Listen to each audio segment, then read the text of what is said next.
এই ছাত্রলীগ নিষিদ্ধ করে দিন।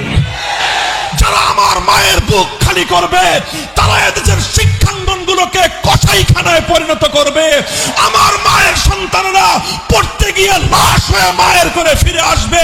এমন ছাত্র রাজনীতি আমরা দেখতে চাই না। মুসলমানদের জনপদ, মুসলমানদের দেশ যতদিন পর্যন্ত কোরআন সুন্নাহ খেলাফতে রাশেদার শাসনের দিকে ফিরে না যাবে, গণতন্ত্র দিয়ে মুক্তি আসবে না, সমাজতন্ত্র দিয়ে জনগণের অধিকার প্রতিষ্ঠা হবে না, কোন তন্ত্র মন্ত্র জাতির মুক্তি আনতে পারবে না। কথা হবে আজকে পরিষ্কার। এটা আহমদ শফির দেশে কাদিয়ানীদের দালালি করে সংসদ ভবনে কাউকে থাকতে দেওয়া হবে না। যদি আরেকটা যুদ্ধের প্রয়োজন হয় আবার শাপলা চত্বরে যেতে কারা কারা প্রস্তুত? এই হে তাওহীদি জনতা, মুসলমান, ঈমানকে ভালোবাসো, আল্লাহর কোরআনকে ভালোবাসো, আল্লাহর নবীর সুন্নাহকে ভালোবাসো, খেলাফতে রাশেদার আদর্শকে ভালোবেসে আসো। শপথ নেই আমার এই সোনার বাংলা থেকে সব অপশাসন, সমস্ত অন্যায় অবিচার এগুলোকে দূরীভূত করে আমার মাতৃভূমিটাকে আমি শান্তির ফুল বাগানে পরিণত করব।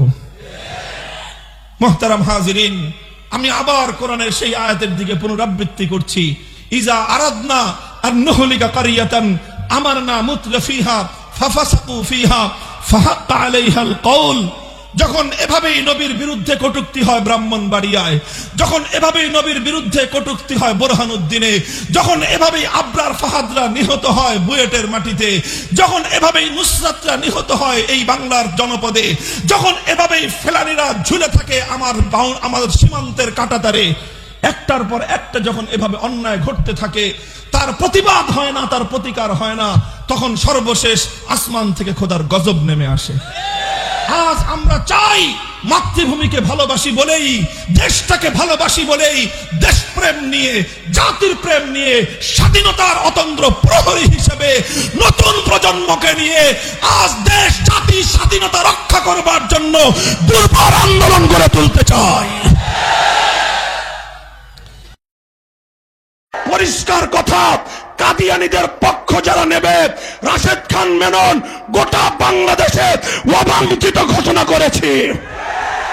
মুরগি চোরা শাহরিয়ার কবির যেখানে পাওয়া যাবে জুতা দিয়ে বাইরে সোজা করে দিতে হবে।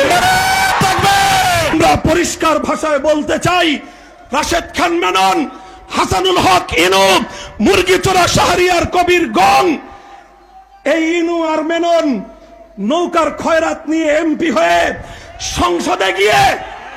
সংসদে গিয়ে খতমে নবুয়তের বিরুদ্ধে কথা বলবে আর কাদিয়ানীদের দালালি করবে। পরিষ্কার বলতে চাই, নাসিমের মুখটা সামলায় রাখেন।